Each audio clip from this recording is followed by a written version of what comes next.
अस्सलाम वालेकुम नाजरीन, मैं हूं आमना और आप देख रहे हैं सरेआम CID न्यूज़। एक अहम खबर शामिल करते हैं गुडानी लसबेला से, जहां से रिपोर्ट कर रहे हैं ब्यूरो चीफ मोहम्मद सालिया।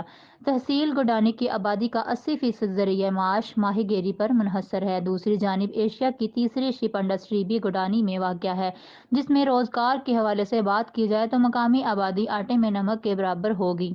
महकमा माहौलियात और दीगर मुतल्लिका अदारों की अदम तवज्जो और तशम्पोशी की वजह से गुडानी के माहीगीर नान चबीना के मोहताज होते हुए नजर आते हैं। इसकी सबसे बड़ी वजह समंदर में केमियाई मवाद, तेल, सिलज और दीगर फजलात का समंदर में शामिल होना है, जिससे आबी हैवानात की नस्ल कशी हो रही है और लोहे के टुकड़े ज़र्रात की वजह से माहीगीरों के लाखों के कीमती जालों का नुकसान होना है, जिसकी वजह से माहीगीरी का कारोबार ठप होकर रह गया है और आबी हयात की नस्ल कशी की रोकथाम के लिए मुतल्लिका अदारों की खामोशी समझ से बलातर है।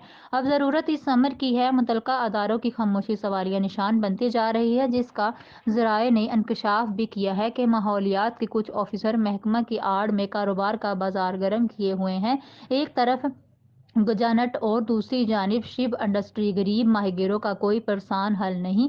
वज़ीर आला बलोचिस्तान से अवामी हलकों का मुतालबा माहीगीरों के माशी कत्ल के खिलाफ इक़दाम करें और महकमा की आड़ में मफाद परस्त इन काली भेड़ों को हटा कर फ़र्ज शनास ऑफिसर्स को तैनात किया जाए।